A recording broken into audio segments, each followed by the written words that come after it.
humour does help people to connect. It creates a better vibe in the place. When you laugh, you're feeling better. If you can get your colleagues laughing, they're feeling better as well. It's not a comedy show we're talking about here. It's humour for a purpose. I really do believe in the power of complimenting people and finding reasons to make people feel good. Because if I set myself a goal, I want to compliment someone today. When I compliment you, David, I know I've achieved my goal. The dopamine kicks in for me because I've achieved a goal, but it's obviously going to make you feel better as well. And I often get questions from people like, how do I find ways to compliment people? And what I actually say in my presentation is, look, you can always find some reason to compliment someone. You can come up with something like, wow, your hair doesn't look as bad today as it did yesterday. I mean, all right, something like that. Oh, thanks. Yeah, I watched it this morning. Yeah, that's right. Yeah. But I mean, I actually do use that line, but that's kind of an example when we're talking about the importance of compliment, but I'm bringing the humour in as well. If you've spent any time working in a heavily corporate environment, then you've probably had it ingrained into you that leaders are to be taken seriously and that the workplace is no place for silliness or joking around or humour. Well, in today's episode, we're going to be challenging that myth of leadership of work, really. Just because work is serious, just because business is serious, doesn't mean that we as humans within that environment cannot have a bit of humour. So my guest today is Conor Cunneen. He's also known as the Irishman Who Speaks, or the Irishman Speaks, which is his brand. He's a speaker, obviously. He also trains people, teaches people how to inject humour into their presentations in the right way, in a meaningful way, and in a relevant way. And perhaps the core principle behind that, which we'll be hearing all about in a moment, is that it's not about comedy. It's not about getting the laugh for the laugh's sake. It's about humour that reinforces your message and, as a leader, helps you build those all-important human connections with the people you work with. So we're going to be talking about all of this and more. We'll be hearing about Conor's speaking career, about his career before that as VP of Marketing at Unilever, and all of the lessons that he's learned about that. We'll, of course, be talking about leadership and how you can deploy humour in the right way, in a way that's effective and not detrimental to your leadership. And we'll also cover some important topics like the power of compliments and intentionality. So loads of things to cover. We will be going off on some great tangents, and I know, listener, that you will find this an entertaining one, a humorous one perhaps, but also very educational and relevant to any leader in any position. So stick around. I will get Conor on the show any second after the music.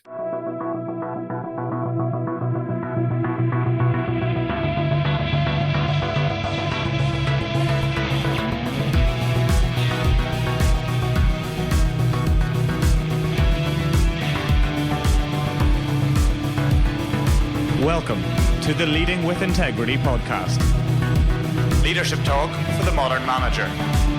With your host, David Hatch. Conor, welcome to Leading with Integrity. It's great to have you on the show. Looking forward to getting to a bit of a conversation about humour and its role in leadership today. I'm sure we'll go off on all sorts of lovely tangents as well. So yeah, welcome. Thanks, David. Greetings from Chicago, where it's really humid at the moment. Is it snowing? I've heard it's always snowing in Chicago. No, but I tell you what, I tell people, David, I've been working on my Chicago accent for 26 years now. Okay? Oh, yeah. So nearly nailed it. But I do remember when we came in 26 years ago, it was only about 5 days before Christmas. We decided to come in before Christmas rather than after. And about 7 days after we came in, Chicago had its worst snowstorm in 30 years. Now, for a guy coming from Ireland or England as well, it would be the same. I mean, where an inch of snow is kind of a big deal. We had 28, 30 inches of snow. And if my marriage survived that kind of an experience, it'll survive anything. So that was my baptism of fire in a cold, snowy Chicago 26 years ago. Yeah, well, I mean, that's good to know, isn't it? Yeah. Yeah. Anyway, so, I mean, that was one of those lovely tangents that I mentioned, wasn't it, at the beginning? Yep. So, I mean, a good place to start, I find, is really to kind of give you the reins for a little bit, to tell the listeners a bit about yourself, your background, your career so far, what you do today, and why you do it. So, yeah, over to you, really. Yeah. Okay. Well, thanks for the opportunity. Well, it's Conor Cunneen. The brand is Irishman Speaks, and I'm sure you're wondering where that ever came from. But basically what I do, David, is I'm a keynote speaker and a business facilitator. And my mission is to improve people, performance and productivity with a smile.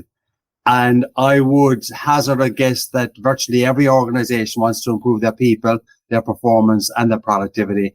And if I can do that with a smile and put a smile on their face as well, I think it's a win-win for every organization.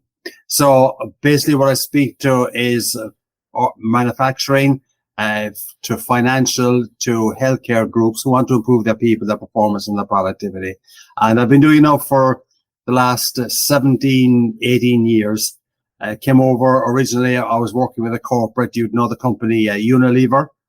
And I was VP of marketing for their food service business, Hellman's Mayonnaise, Knorr Soups and Sauces, Ben and Jerry's were some of the main brands that we had, etc.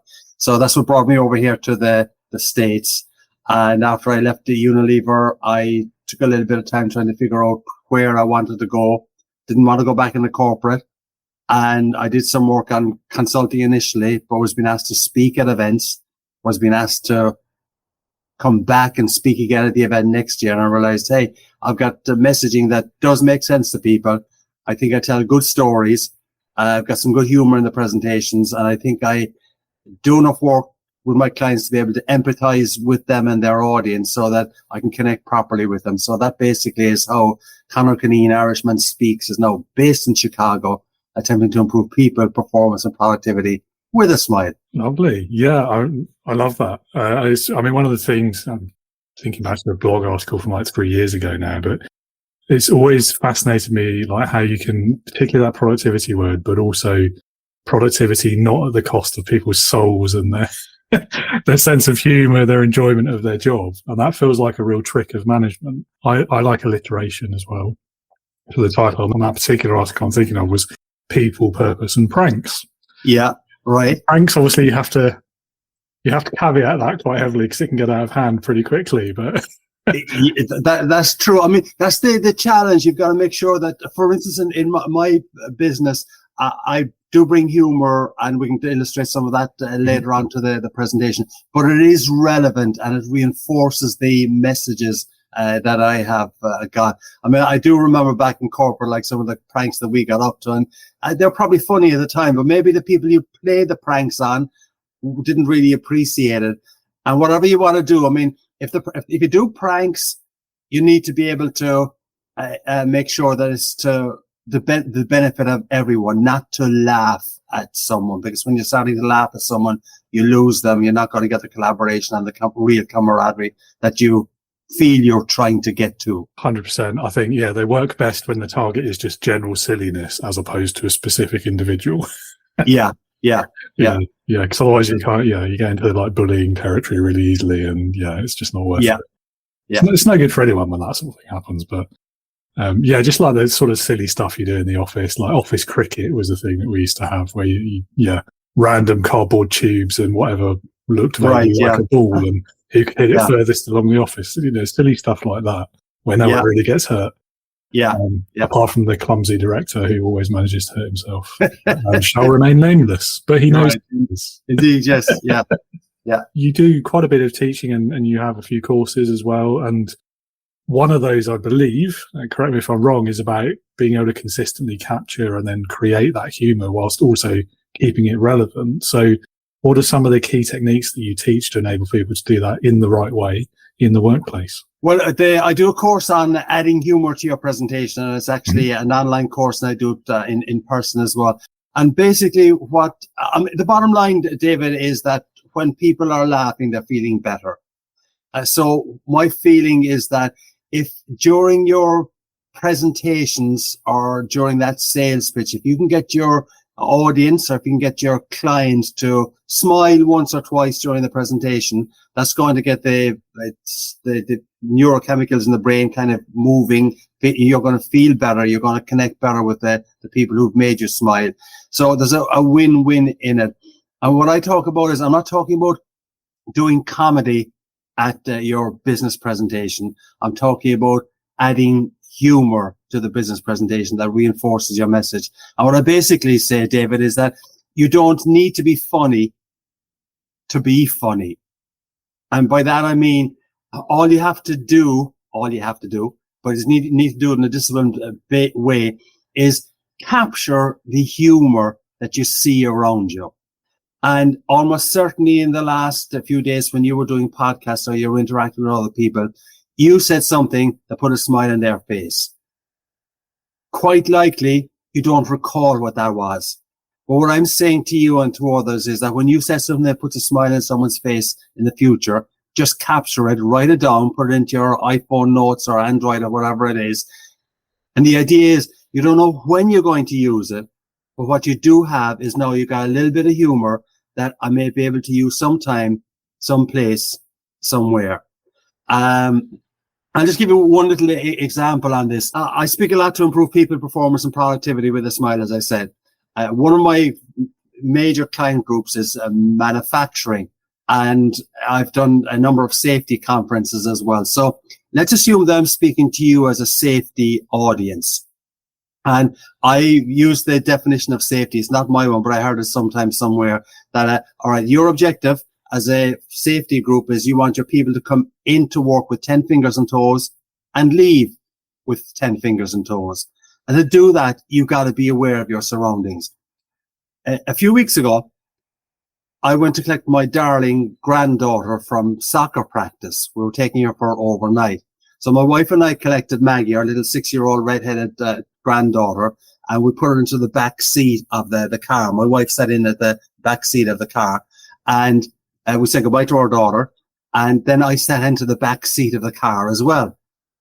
So after a couple of seconds, Maggie realized, Grampy, as she calls me, you should be driving the car. And I said, Maggie, I'll stay here. And she said, Grampy, as only a 6-year-old granddaughter could do. I said, okay, I'll drive the car. I get out of the back seat of the car. We're on child lock or Grampy lock as well. All right. So what I have to do is I've got to phone my daughter, who's got to come back in about 5 minutes that she's gone away at that stage. She's got to come back into the parking lot, open the back door for me, let me out, etc., so I could drive the car. Now, what has that got to do with safety and as you as a manufacturing or safety audience? The bottom line, gang, is that you need to be aware of your surroundings. And if you're not aware of your surroundings in a dangerous environment, you're going to get into trouble. So the question for you as a safety or manufacturing audience is, what are the child locks that you're not paying attention to in your environment? And I'll reinforce this one other simple way. Some of you here in the audience have got kids. You probably are putting them into the back seat of the car this morning, drove them over to kindergarten or play school. When you're doing that tomorrow, just remember, wow, the child locks. What are the child locks that could cause me trouble in the workplace? Or some of you may not have kids, but you'll be at the traffic lights tomorrow and you'll see a family beside you with the kids in the back seat strapped in, and you can say, I must discuss with my team as well. What are the simple things that we're not paying attention to, that if we don't get right, we're not going to leave here with 10 fingers and 10 toes. So cut that as now the performance. You're now back as David, okay? You're no longer the safety audience with 10 fingers and toes. Hopefully you're David with 10 fingers and toes. Right. But here's the point now. That event happened a couple of months ago. I realized it was really funny when I saw my daughter coming over to us after coming into the parking lot. She's breaking her sides laughing. And I'm thinking, Conor, I can use this sometime. So I was just driving back actually with Maggie back to her home at that stage. I'm thinking safety, being aware of your surroundings. So now what I've done is I've used that a couple of times in conferences. It's not incredibly funny, but it is humorous. Every time I mention it, it puts a good smile on people's face. And what it does do is it reinforces the messages that I'm getting across. I didn't create the humor. I capture the humor. And that's what you can do and everyone else can do as well. And it's a basic little concept that I work on, that if you do that consistently over a period of time, you'll have a few different anecdotes or quips that you'll be able to pull out of that drawer sometime and say, hey, I can use this to reinforce my message. Yeah, I mean, I think the other takeaway there is if you want to make a good joke, you've got to be willing to risk looking a bit silly, right? Is it? Absolutely. Well, I mean, I do talk about this in the concept. I've got a concept called, well, I'll ask you a question. If I say, I'm looking for a 5-letter word now here, David, all right? Mm-hmm. So if I say something funny, what is it that I hope that you will do? Well, laugh, I assume. Yeah, okay, all right. As I go, L-A-F-F. Oh, no, L-A-U-G-H, okay? All right. And what I say, David, is that in the program I'm doing on adding humor to your presentation, I've got this LAUGH acronym, 5 concepts that if you start paying attention to will help you to add humor to your presentation and to your sales pitch and when you're trying to connect with an audience and get them on your side. So we can spend a little bit of time working through the LAUGH acronym if you wish. But the first and most basic one is L is for listen. So if you say something funny, listen to it. If you hear something funny, listen to it and capture it. That's basically what I'm talking about there. It's whatever makes you smile, listen to it. If you're reading it, as I say, listen. If you see it, listen. If you hear it, listen, but capture it. And when you do that, you'll have a repository of information at some stage that will allow you to dig into, that will help you to add humor to your speech, presentation, sales pitch. Yeah, I mean, we definitely like to hear the rest of that in a moment. I think the other thought I'd offer, and it made sense to me, all of what you've said so far, but I think in terms of like giving presentations, and, I think we've all seen, there's this big craze, isn't there, with online webinars and virtual events and all of that. And most of us probably go to half a dozen of those a month at least, probably more these days. And most of them will disappear and we won't remember them. And we won't necessarily have picked out that learning. And the ones that stick in your mind, it's exactly as you say. It's the ones with a bit of humour. They made you laugh. They made you smile. They did something a bit different, something memorable. And I do think that humour aspect has a lot to, well, it takes a lot of credit, I think, for the things that are memorable in that kind of context as well. So, yeah, I totally see the value of what you're doing. And yes, please do tell us the rest of the acronym. I'd love to hear it. Right. Okay. So we're talking about the LAUGH acronym. And basically what I'm saying here is reinforce you don't have to be funny to be funny. And we're not talking about comedy here. Comedy is different. I mean, comedy is making people laugh just for the sake of making people laugh. What I'm talking about is when you add humor is to reinforce your message and to make sure that the audience kind of remembers what your message is.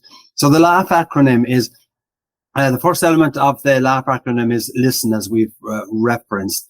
Now, the second element of the LAUGH acronym is telling stories. So the way I presented this actually is if you can, if you've got some good antidotes to tell to people, sorry, what? It's not antidotes. It's anecdotes. Oh, right. Okay. That's right. Yeah. So if you've got good anecdotes to tell to people, and what I actually say is the antidote to a weak speech, David, is a good anecdote. All right. So what I'm kind of doing there is just, that's one simple little thing. I'm kind of mixing up words there that sometimes get mixed up that give it an additional little bit of humor. But basically though, if over the last, let's say 2 weeks, when you laughed, I'm sure you laughed quite a bit. I've seen some of your videos as well, you on YouTube, etc. So you're kind of a good affable guy. What do you think you laughed? What do you think caused the most laughter? Was it jokes that you heard, or was it stories or quips or comments that you got from people? What do you think caused the most laughter for you? In terms of the videos you've seen, it was probably the latter. Generally in my life, it's probably about half and half, to be honest. But right, yeah, okay. That would be what a lot of people would say, that it's maybe a bit of both. But what I do feel though is that the vast majority of time that people laugh at the coffee shop, at the pub, or in the workplace is not because of jokes. It's because of anecdotes, quips, comments, etc. that are made. And the funniest anecdotes, this is where we get into so we've got the listen, A is for anecdotes, U is for uncomfortable. And the funniest anecdotes are the ones where something went wrong and you now can laugh at them. So the incident there with Maggie when we were in the back seat of the car, that was marginally uncomfortable. It wasn't, but something did go slightly wrong, and we're now able to laugh at it. And what I say to people is that the stories that you heard down at the Starbucks or at the pub that made you laugh were not stories where everything went perfectly. There were stories where something went wrong, and we're now able to laugh at it. So if you can recall some incident that you tell your friends where something went wrong, you get their reaction to them, etc., ask yourself, hey, is there some way I can take that story and create a message around it? So then what you can do when you're doing a presentation is that you can tell the concept or your message and then reinforce it with the story. And what's particularly appropriate and useful about this is that if you're telling something where something went wrong for me, when I'm telling that story, I'm it's self-deprecating a little bit. I'm the guy who comes across as being not necessarily the idiot-like, but maybe a little bit human. And all those things are going to help you to connect better with your audience as well. Because all of the experiences that I have had, or all of the emotions that I have had, you've had those emotions in your life as well, David, generated by different experiences. But we've all had the same emotions, same reactions to various things. So if you can show that you're human, provide anecdotes where something went slightly wrong, but now isn't a big deal, it's going to create humor. And if you can use those to reinforce your messages, then you're well on the way to additionally improving the connection with your audience. In the leadership and management context, and it comes up quite a lot on the podcast, is when we're talking about failure and how to best handle that. Yeah. And obviously, a lot of the way you deal with that, or positively, healthily, is that a word? Healthily? The healthy way? Yeah, whatever. Yeah. Is kind of reframe that and don't look at it as failure, look at it as a lesson. But I think actually as well on top of that, being able to look at it with a bit of humour, there's that old cliche, isn't there? If you don't laugh, you'll cry. Right, yeah. That makes sense for a reason. And then something else that's popped into my mind as you were finishing there was weather. We started the episode talking about the weather and we did a bit in the pre-show as well in our various where we are right now. And I've often kind of said, well, the weather's a universal language because everyone has it. I might throw that away actually and change it to humour, because humour really is, especially in the way you've just explained it, it's about personal connections, isn't it? It's about common ground. It could be the universal language, couldn't it? It could be, and it probably is the universal language. The challenge you've got is you've got to make sure that the language you're speaking is one that actually does relate to the audience. And so you've got to be careful when you're dealing with different audiences that the message does resonate with that audience. I mean, if I speak to a group of East Coast sales conference, for instance, I can say, I don't use any profanity or edgy stuff at all, but I mean, I can say certain things to them that I wouldn't necessarily say down to an audience down in Arkansas of a Midwestern evangelical audience kind of thing. And yet so it's just a matter of making sure that what you say is appropriate for your audience. And that goes back to understanding your audience and empathizing with them and with their situation and with their mindset. Absolutely, yeah, which is, of course, really important for leadership. So, there's always those little foibles and understanding the context and the individuals and all of that. So, yeah, very important caveat, though. Thank you for adding that. Right, yeah. And, you bring up an interesting point there. One of the ways where you can really get humor is that if your culture or your background is different to your audience, you can play quite a bit on your background. So, as you can gather, I've been working on this fake Irish accent now for quite some time. But it's very good. It's very good, isn't it? Yeah.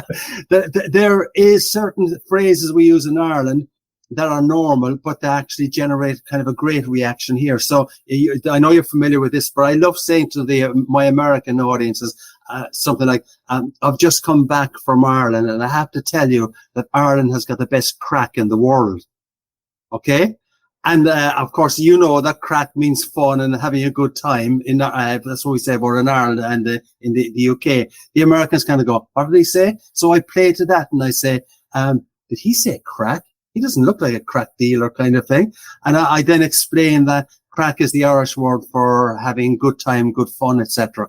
But that kind of gets good reaction from the audience. So this, one of the areas where you can definitely find humor is in your heritage or in your family as well, and tell stories that, again, reinforce the messaging that you have got. So what I actually do is, I mean, I kind of expand on it a little bit sometimes here.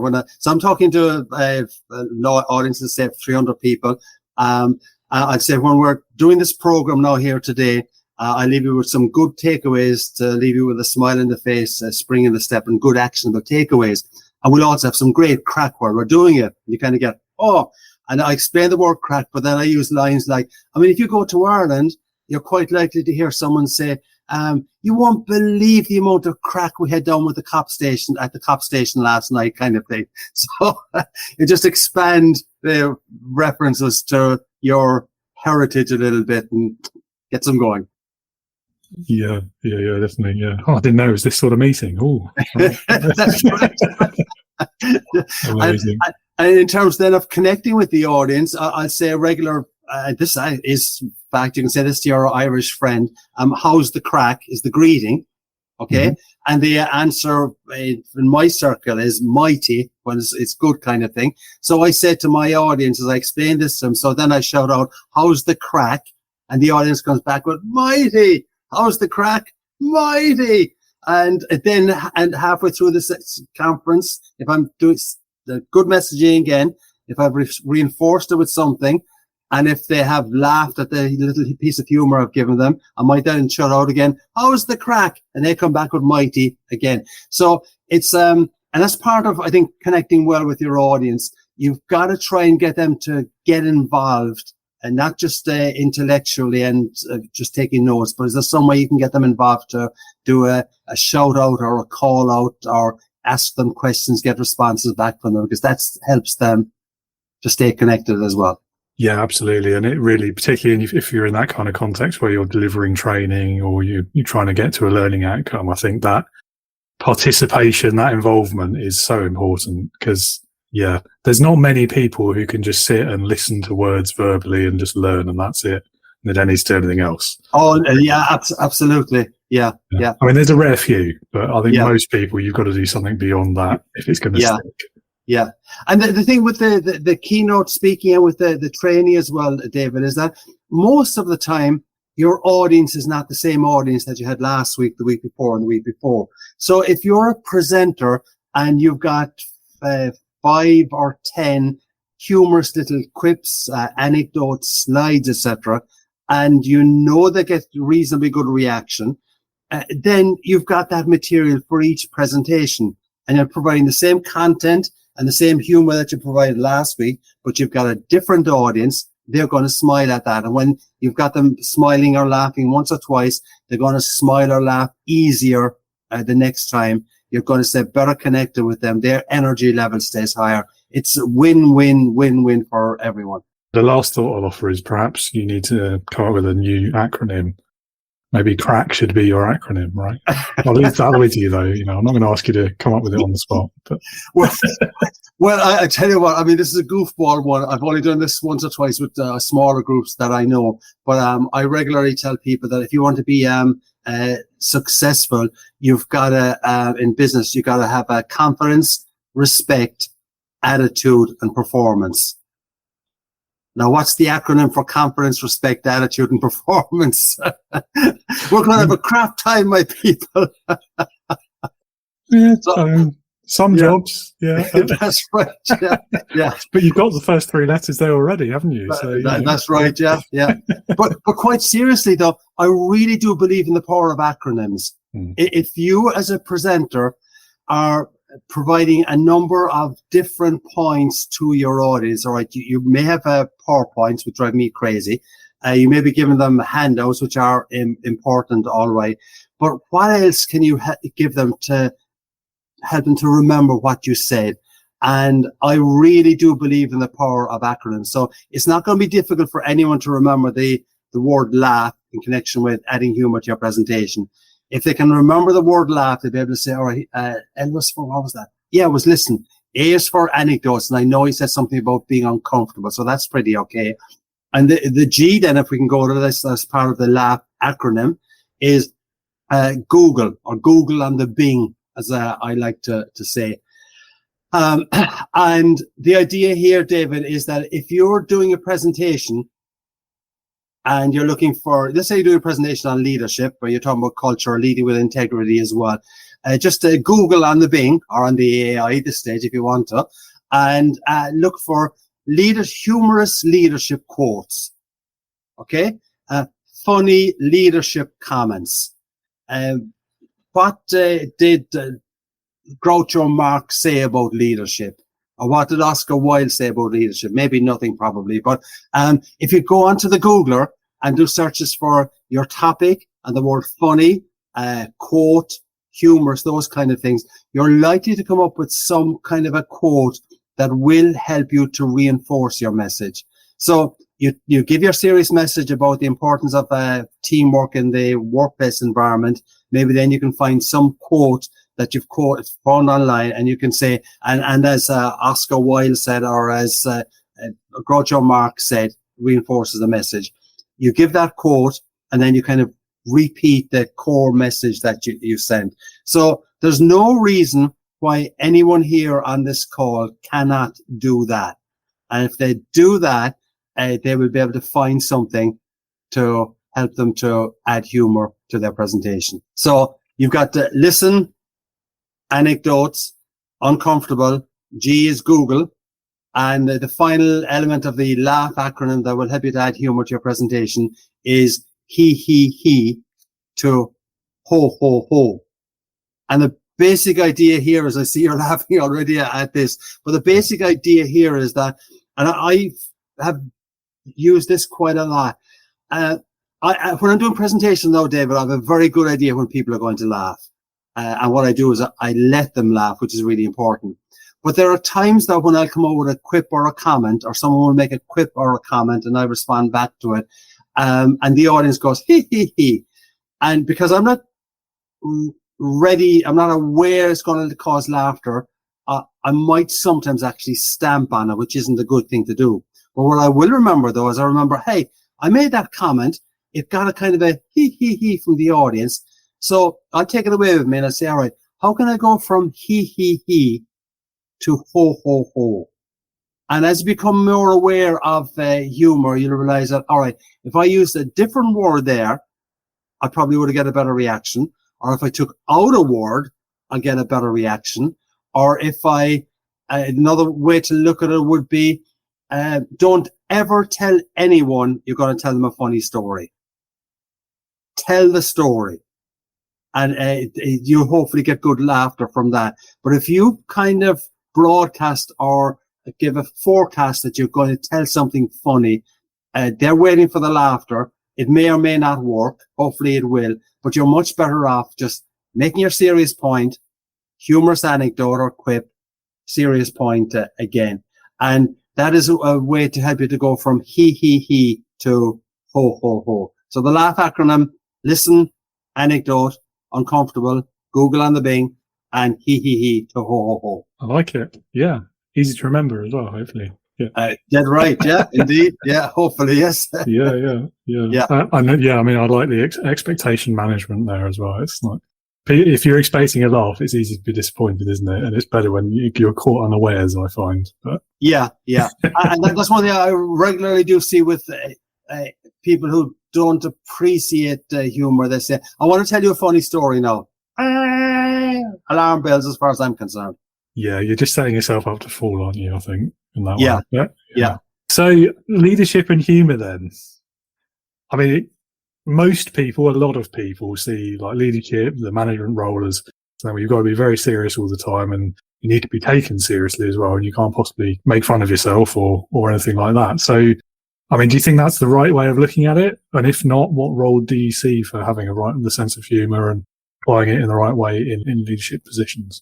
What I would say is, as a leader, you do need to be taken seriously, but I think you should not take yourself too seriously.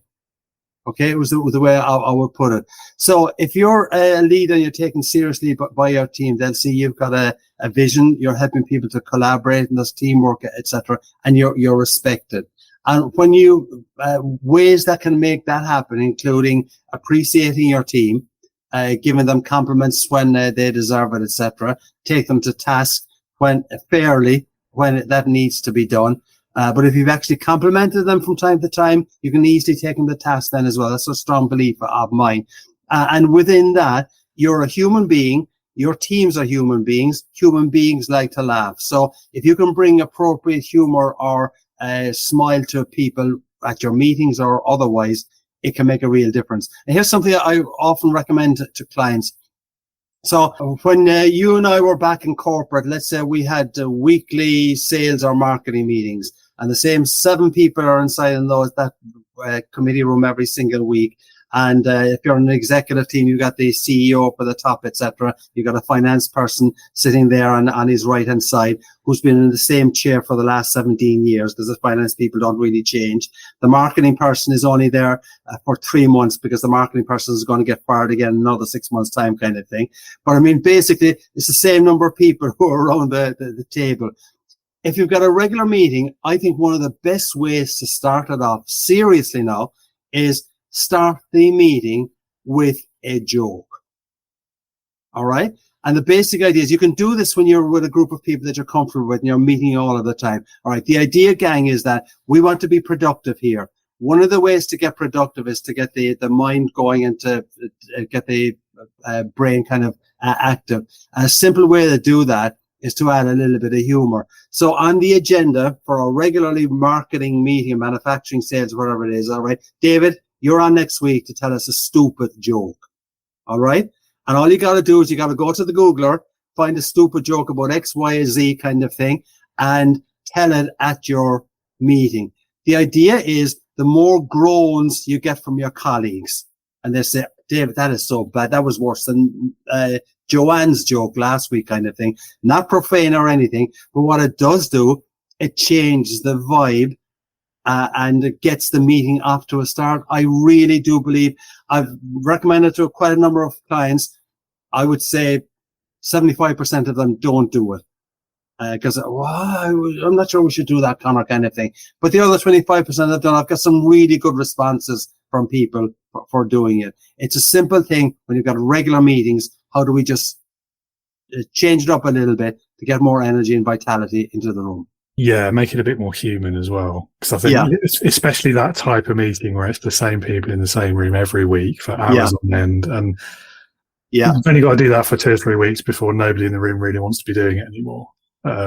So, yeah, I mean, anything exactly as you say is break up with that monotony. Yeah, it's an interesting one, actually, that not many people would do it. It surprises me, but also it doesn't surprise me. Well, that's the thing, you see, and but humor does help people to connect. It creates a better vibe in the place. When you laugh, you're feeling better. You can get your colleagues laughing, they're feeling better as well. It's not a comedy show we're talking about here. It's humor for a purpose. Definitely, that's it. And it's exactly that purpose, isn't it? Is building connection. And obviously, the longer you work with someone, the better it gets, because you start to learn each other's sense of humor. And yeah, I mean, people who say, leaders should never be getting involved in that sort of thing or joining in the joke or anything like that. Yes, leaders need to be taken seriously. I agree with you. But at the same time, that doesn't mean they've got to take themselves too seriously. And it's the two of that, I think. That's absolutely true. Yeah.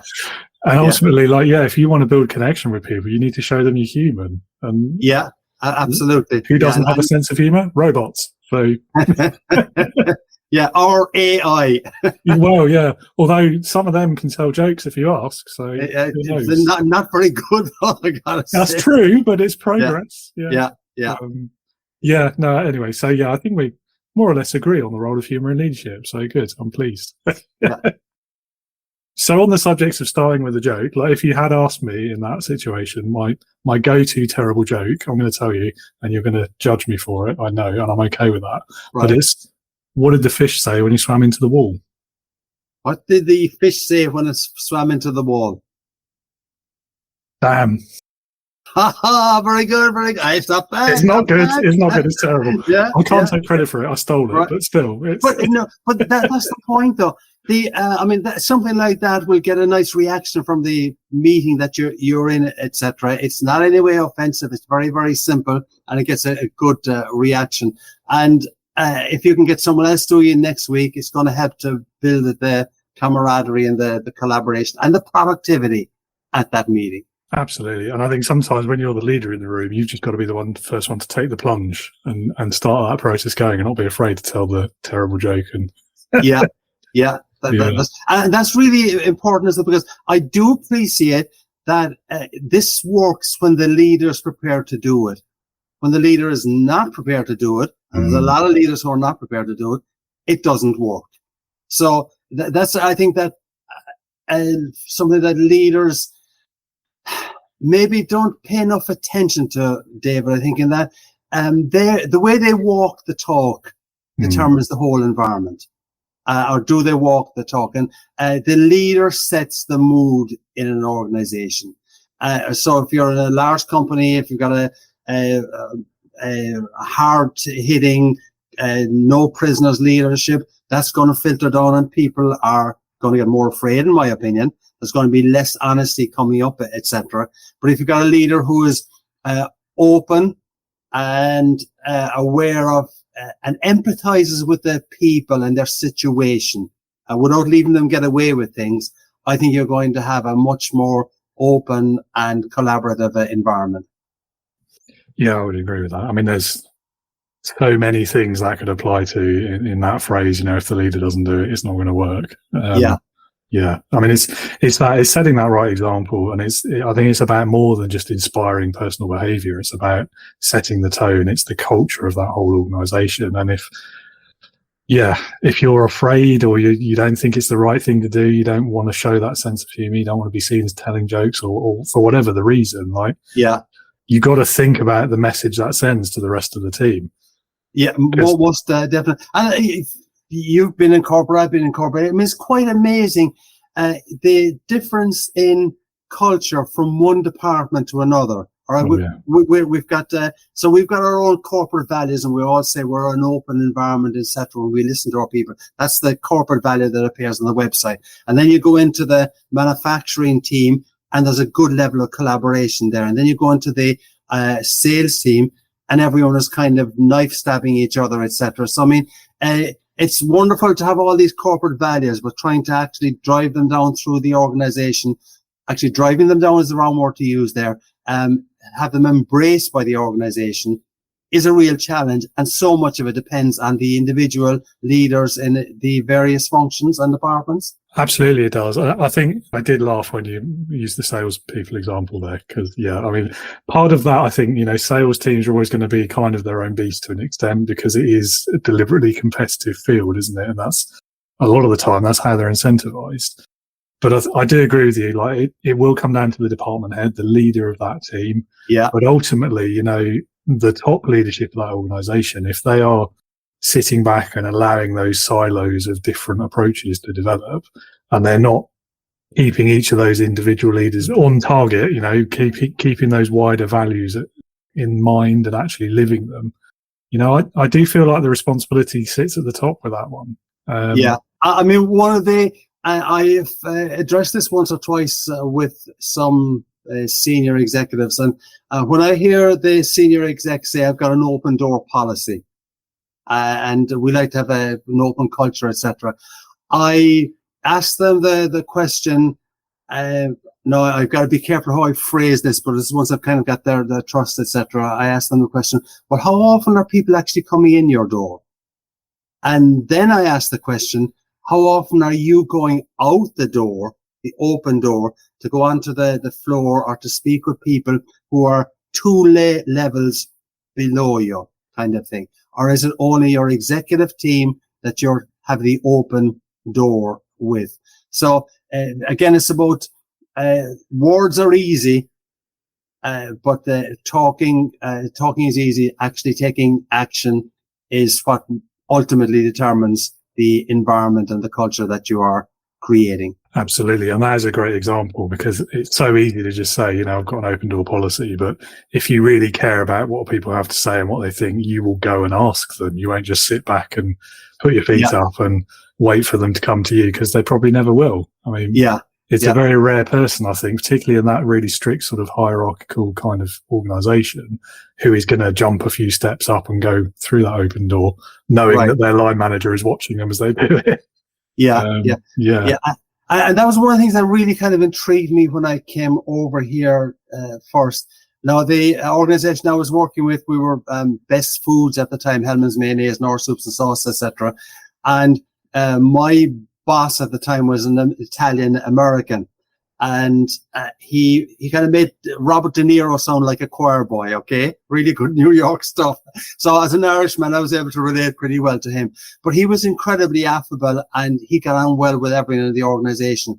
And in a lot of I was marketing VP, and a lot of the calls I made to the larger organizations, I was astonished at, one, the size of the offices that some of the executives had, the kind of difficulty in actually getting to the executive's office kind of thing. The ordinary soldier was never going to get near the executive.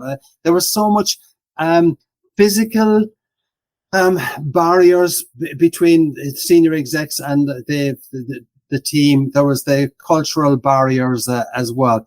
And I find that it's not as bad as it was here in the US, but I was intrigued initially about the barriers to communication that were in a lot of the larger organizations that we used to visit. I'm of two minds about it, because, I mean, there's so many of those barriers that are like artificially created deliberately. And it becomes all about status and title, and everyone forgets words like leadership and empathy and people and all of that. But at the same time, like, an open office environment is just as bad for different reasons, because everyone can hear. And it's really difficult to have a private conversation when you need to sometimes. And also really difficult to concentrate when you need to get something done. And you've just got this general noise everywhere all the time. And I feel like it should be everyone should have an office or nobody should. But then that doesn't work either, because if nobody does, it's back to open. Go back. I mean, there is a halfway house. You've got to be able to allow for private communications and personal communications as well. You got to make sure you create that kind of an environment also. But I was intrigued. The US auto industry, I kind of just like reading about it. But General Motors, who are now doing reasonably well. But I mean, when they were going through troubles 10 to 15 years ago, I was reading about them. The executives used to have their own private parking lot. They would have their own private elevators, etc., and they go up to the top floor. Now, tell me how they're going to have any idea what Joe Blow wants to buy a Ford F-150. These are GMs I'm talking about, all right? Or wants to buy a GM Volt or something like that. Really thinks. What they're doing is they're being fed rubbish from up, go further up, and it's being filtered left, right, and center. It's not easy being a CEO, but I think one of the challenges you've got to address is, how can I make sure that I'm getting real information rather than information that smells nice kind of thing. Yeah, and again, I mean, it is a very big challenge. And again, I'm of two minds about it, because, I mean, the simplest thing is you remove those artificial barriers. Yeah. Which could take a number of forms, but ultimately you've got to go out and talk to people. Yeah. Whether they're people in your own organization or customers or potential customers even. But even then, because of even if it's only a perceived one, but that power differential, the authority difference, the status difference means that you might not necessarily get the honest truth or the full truth if you go out and ask those questions. So for me, I think it comes back to what we've been talking about really from the start, which is that culture and the way that you're perceived and the way you interact with people and the role of humour and how seriously you take yourself and whether you empathise and whether you're the sort of person who says you've got an open door versus actually goes through the door yourself. And goes to talk to others. And I think it's not something where you can just fix it by doing one thing. I think it's a consistent pattern of behaviour over time, and people will learn to trust you more. And once they trust you more, they'll be more open with you. Yeah. And I think it brings us to one of the key elements of a good leader as well is listening skills and paying attention. Because or I hear what they're saying and I'm listening to it, but their body language kind of isn't actually reflecting what they're saying. They're maybe being a bit more careful in the way they're phrasing something, or the words they're using don't necessarily reinforce what I think they're saying. So a lot of it is, I think, not just providing good content from yourself as a leader, but you've got to be able to listen and I go back to the word again, empathize and appreciate what your team are going through and what they need from you and what they're actually saying to you as well. Yeah. I mean, I like to think of it as it's hearing versus listening. I think hearing is kind of like, I heard them making noises. I heard them stop making noises, so that means it's my turn to speak now, so I'll talk now. Right. Yes, listening, which is you heard what they said, you understood it, you've maybe detected there's a subtext there, so you're going to ask an intelligent question and try and get to the bottom of whatever the thing is. Yeah. And that difference is massive. And so many managers get that wrong. Yeah. CEOs as well. Like, everyone in any leadership role. The number of times I've, been on the wrong side of that kind of conversation as well. Yeah.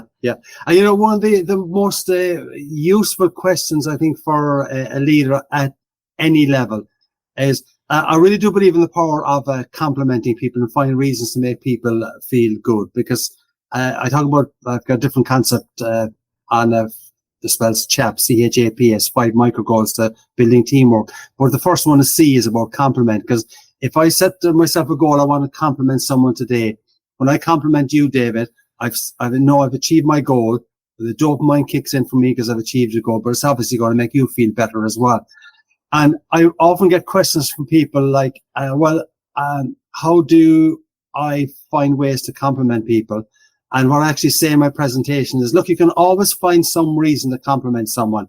You can come up with something like, wow, your hair doesn't look as bad today as it did yesterday. I mean, all right, something like that. Oh, thanks. Yeah, I watched it this morning. Yeah, that's right. Yeah. But I mean, I actually do use that line. But that's kind of an example where we're talking about the importance of compliment, but I'm bringing the humor in as well.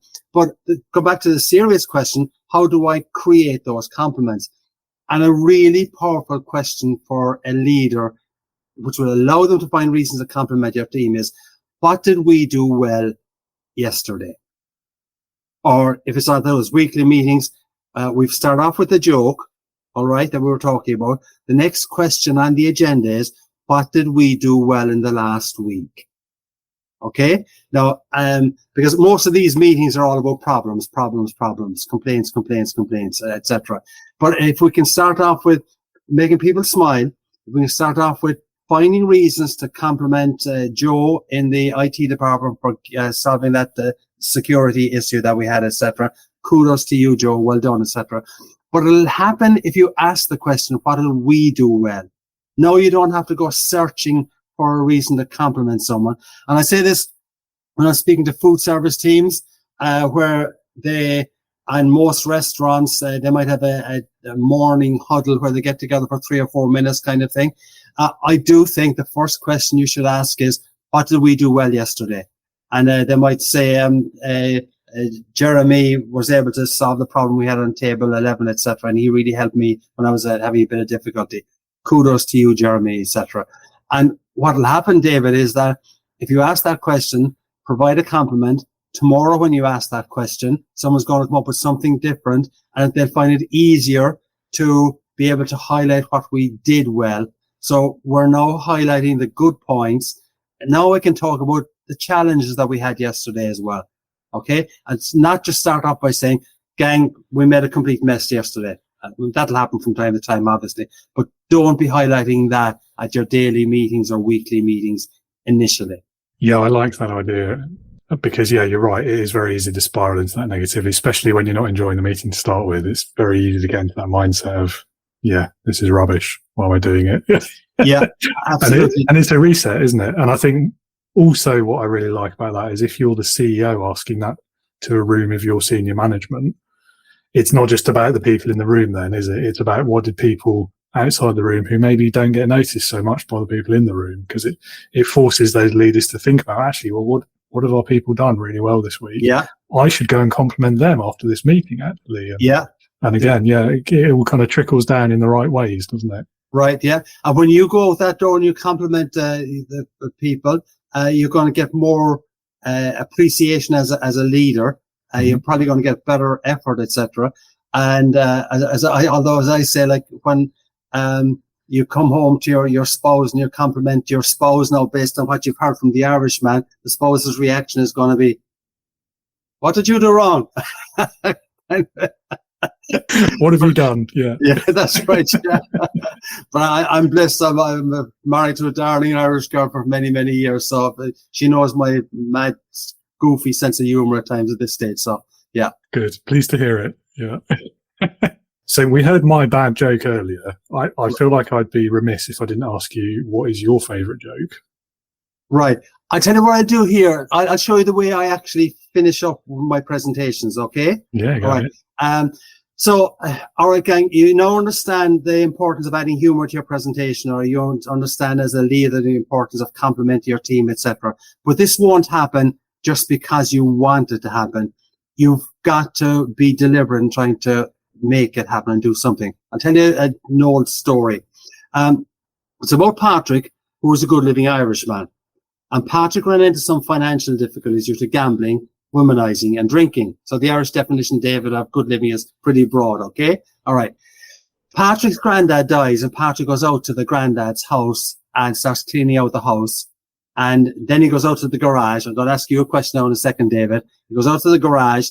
He's tidying up the garage, and then he brushes against a lamp. And out of the lamp pops a... genie? Yay! All right. Very good. But it was actually a leprechaun. Oh, okay? No. That's close. Hey, it's the Irishman here, okay? Yeah, fair enough. Right. Yeah. So the leprechaun says, Patrick, I'll give you one wish. And Patrick is a bit taken aback, and he said, I thought you gave 3 wishes. And the leprechaun says, no, Patrick, it's kind of post-COVID. We still have supply chain problems, etc. So you're only getting 1 wish. All right? So Patrick says, okay, leprechaun, if you let me win the lottery, I'll pay off all of my debts. I'll give the rest away to charity. Leprechaun says, I like it. I'll let you win the lottery. 1 week goes by. There's no lottery win. 2 weeks go by. Patrick doesn't win the lottery. And after week 3, Patrick goes back out to the garage again. He brushes against the lamp, and out of the lamp pops the... leprechaun. Leprechaun. Hey, see, you're a learning audience there. All right. Okay. So the leprechaun says, what can I do for you now, Patrick? And Patrick says, leprechaun, you told me I'd win the lottery, and I didn't. And the leprechaun says, Patrick, give me some help here. At least buy a lottery ticket. Okay? Right. That's an old story, but it is a story with a message. And the message is, just because you want to add humor to your presentation doesn't mean it's going to happen. Just because you want to be a better leader and create a more collaborative team does not mean it is going to happen. You've got to effectively decide what the metaphorical lottery ticket is, take action to do it, and when you do it, you're going to then be well on the way to achieving your goal. It doesn't happen just because of what you want it to happen.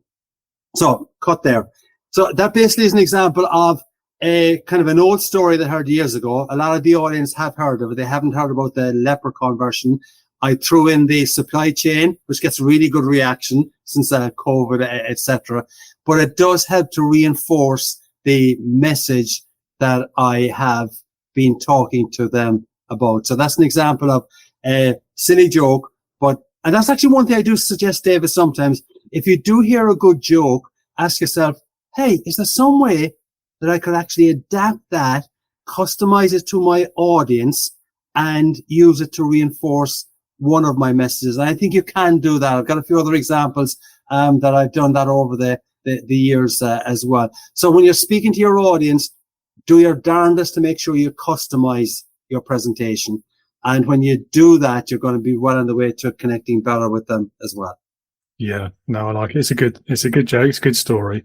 It reminds me of the one about the guy who's trapped on the roof of his house in the flood. Have you heard this one? And he prays to God, and God save me. And a boat comes along opposite him, and he says, no, I'm waiting. God will save me, and so on and so on. And then ultimately he dies and drowns in the flood. And he gets to the pearly gates and he said, well, what happened? I was waiting for you to save me. And God says, well, I sent you the man in the boat, the helicopter, and it lists off all these things that he turned away. And it's a very similar message, isn't it? It's like, yes, you can trust in other things, but you've also got to take action yourself. Move yourself towards your goals as well. Yeah. And I mean, I love it. With that one, I mean, I've heard that obviously quite a few times as well, like you have. There's no problem, I think, with you actually using that particular story again for speaking to a group. You might actually say, you may already have heard this story that I'm going to tell you now, but it's got a really powerful message, and I want you to think about it. So when you're starting to tell the story about you're on the roof and the helicopter comes by, and you see some of the people maybe nodding their heads saying, I already know. I said, all right, you know this. Think about what the implications of the story are, etc. And then you go on to give the next one or two examples. So when I preface that story about Patrick and the leprechaun, I do start off by saying, this is an old story. You may have heard of, something about it, but it's a story with a powerful message, and I'm asking you to pay attention to it. Yeah. Yeah. And it is a great story, and it does have a powerful message. So there we go. Yeah. If you could go back in time, how far back in your life would you go, and what would you say to your younger self? You told me you've been asking that question, and I think I would just say that everything would be okay. But probably as a 17-year-old, I probably wouldn't have believed it. I mean, I didn't have a bad childhood, but it was every other 17-year-old, I was going through the pangs of unrequited love. Oh, and things like that. But we all, absolutely, yeah. So that would probably be it. Believe in yourself. Everything will be okay. What I also really do believe, David, is that I try to make the most of the good times. Now, I'm lucky; I've got a good mindset, but I do work on my attitude as well. And yesterday I was playing bad golf, okay? But I was saying to myself, Conor, you're so lucky. You've got friends who are not above ground anymore. You've got friends who can't really play golf. I've got a brother who has had to give up playing golf because of health problems, etc. And I said, just appreciate what you've got. And I do that. I think literally every single day I say to myself, you are lucky. Just appreciate what you've got. Because I know that sometime in the next couple of weeks or months, I'm going to have a bad time, or God forbid something goes wrong. But that would help me to say, all right, Conor, tomorrow, you can be in a better situation again. And I do think appreciating the good times is a really helpful way to help you to get over the bad times. The power of gratitude is too easily underestimated, isn't it? And it's a variation on the theme, isn't it, of what you're saying earlier about complimenting people. It's just kind of self-focused instead of outward. Yeah, I mean, we all absolutely need significant levels of reinforcement because we're getting knocked down left, right, and centre, either by life, by other people, etc. So that's why, as a leader, you need to try and reinforce the people. But when you're experiencing good things, good experiences, etc., pay attention to them and appreciate them in the moment. It'll really help you, is my honest belief. Yeah, I think I share that belief. Yeah. It definitely makes a difference. It's, again, it's one of these little habits, isn't it? That you have to just keep practicing and be consistent at, and ultimately it will deliver a return for you one way or the other, I think. Yeah, because I think I haven't really used the word much or at all in this, but I do believe in the power of intentionality. Be intentional in what you're doing. Be intentional in writing those notes to capture the humor that is around you. Be intentional when you're going into work that I'm going to compliment one person today. And if you can start being intentional in a few different areas, I think you're going to make progress as a person, as a leader, as a spouse, family member, whatever it is. Leadership Heroes. Last question. This one's my favourite, which is why I always save it till last. So it's called Leadership Heroes. If you had to pick one person, I now have to limit it to one because too many people pick two or three or five because they can't choose just one. It could be anyone you like, though. They could be alive or dead, past or present, real or even fictitious, if you prefer. But this person should be someone who, in your opinion, perfectly embodies leadership. So who would that person be and why? The person I would pick is Congressman John Lewis. I'm not sure if he's that well known in the UK, but he passed away a few years ago. He was a congressman out of Georgia, and he was one of the main drivers of the civil rights movement in the 1960s and 70s, etc. He wrote a wonderful book called Walking with the Wind. And the bravery of these people was just absolutely phenomenal, David. I mean, the civil rights organizers, they used to actually have meetings or training meetings beforehand where then to just figure out what they were going to do when they were going to get attacked by the cops and gassed and hit with the batons, etc. They were given instructions as to how to be able to get into a huddle and defend yourself so well. And then they would go out and they'd walk the streets of Alabama and other places, knowing they're going to get the crap beaten out of them. And Lewis was a guy who was one of the real leaders there. And I mean, he wasn't a leadership, he wasn't an orator in the scale of Martin Luther King, etc. But my God, the bravery of the man and all of the people that were with him, it's mind-boggling to me. So he's the guy that I really kind of doff my hat to and say, he was talking about getting into good trouble, I think was the phrase he used. And sometimes getting into good trouble is a way to drive the world forward.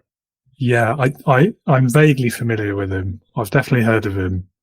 He's not been chosen for this question before, so bonus points. Well done. Right. Okay. Martin Luther King's chosen quite regularly, though. Yeah. But yeah, I think so. That kind of goes to your point a bit, doesn't it? Because obviously the one who's famous and well known for giving the speeches and the public persona, whereas actually a lot of the times behind the scenes there are people like Congressman Lewis, who is kind of being the quiet leader, the quietly competent, the quietly confident, the working things in the background, being influential through different means and all of that. And quite often I think, the well-known, the public-facing leaders would not succeed without the other kind of leaders behind them and around them. So, yeah, really like that choice and great explanation for why as well. Thank you very much. Right. Yeah. No, he was some guy. And, on the contrarian side, this might surprise people, someone I tell people not to follow as a leader is Steve Jobs. Yeah. I mean, the guy was a genius, absolutely. But it's only a genius with his mindset would have been able to do what he did. His management of people, I think, was generally awful. He wasn't a particularly likable guy. No, you don't have to be likable to be a good leader, in fairness. But I worry when I hear people say, I'd like to be like Steve Jobs, or he's my leadership hero. He can be your marketing hero, your commercial hero, but being a leadership model, I really have reservations about that. Yeah, I'm 100% with you on that. I think, if you're looking for the kind of leader who sets a vision for a product and what they want the company to do and that kind of the big strategy stuff, yeah, okay. I mean, pretty good example there, and it's hard to argue with the results. Yeah. But yeah, I mean, you hear some of the stories about the way he would treat people and anyone who questioned like the vision or said, well, even just like day-to-day questions and the way he'd fly off the handle and all of it. I mean, I don't know how much of it is true, obviously, it's all anecdotes, but yeah, it does make you wonder. But then on the other hand, again, like there's that quite famous one, I think it was like an Apple company conference or something. And one of the dev team asks him a really difficult question about the technology and what do you even know about it? And his answer to that, I think, actually is a masterclass in explaining the role of a CEO and executive leadership and how you don't actually know I know nothing about it, but I don't have to because that's not my role. Yeah. And he handled that actually with quite a lot of class, I thought, presumably because he knew he was being filmed. But right. Still. And he knew he was going to fire the executive a minute after. Oh yeah, no doubt. Yeah, that guy lost his job by the end of the week, I'm sure. Yeah. Interesting though. Interesting one. Yeah, it's good that you raised that one because he's been picked a couple of times actually, I think. Yeah. And I always feel a bit sort of ambivalent about that. Yeah. I mean, the man is an absolute genius, and I wish I had kept my Apple stock that I did buy in 1997. Oh, no! But anyway. Yeah. Oh, well. Yeah. Spilt milk and all that. Absolutely. Yeah. Well, Conor, it's been a true pleasure. I will ask you one little more question. It's not a real question. If anyone wants to learn more about you, perhaps see you speak or get in touch to work with you or anything like that, where can they go to learn more? Right. As I indicated previously, the brand, David, is Irishman Speaks. So the website, guess what it is irishmanspeaks.com. The YouTube channel is Irishman Speaks. And I'm all over the social media as well, with Instagram and LinkedIn and the Twitter, as I call it. And there's basically Irishman Speaks as well. You'll be able to find me there. All one word, Irishman Speaks. But it's been an absolute pleasure, David. Really enjoyed the conversation. Really good. And what I liked about it, was a conversation. It wasn't an interview, and good conversations is what people, I think, when you get the best content from people. I hope so, yeah. And it's more fun for me as well, if I'm honest. So thank you again, Conor. It's been great meeting you, and have a great rest of your day. All right. Thank you, David. Take care. Cheers. Conor, thank you again so much. What a great conversation. I loved that. I had a great time, and you certainly got me laughing along with you many times, as anyone who's watching the video will have seen. Listener, if you would like to learn more about Conor and what he does, and perhaps get in touch with him, posted links to his various social accounts in the show notes, as well as a link to his website as well. So as always, I say it nearly every week, I do encourage you, reach out, learn more about him, get in touch if you feel like he might be a good fit for you or an event that you're hosting, or you want him to speak, or you want to go on one of his training courses. And we've had some really important and powerful leadership lessons today. If you would like more of those, if you'd like early access to the podcast, for example, if you'd like to be able to attend some of the regular sessions I run for my members, for my listeners even, then do come and join us. Sign up to the Integrity Leaders online community for new leaders, first-time company founders, and learner managers. You can join by visiting www.leadernotaboss.com and clicking on the green button. And I have a permanently open promotion for any listener of the podcast. If you use the discount code, which you will find also in the show notes, drop me a message if it's not there. It should be there. So use that discount code and you get 50% off your membership every month for as long as you remain a member. So you can't say fairer than that. Hope to see you there really soon. And I'm pretty much out of time. Thank you for being with us today. I hope you enjoyed this episode as much as Conor and I enjoyed recording it. I hope you'll be back again next week when I'll be talking to my next guest. Until next week, remember, take the work seriously, but not necessarily yourself. Do whatever you can to find ways to inject or show your sense of humour at work, and especially with the people that you lead. And be a leader, not a boss.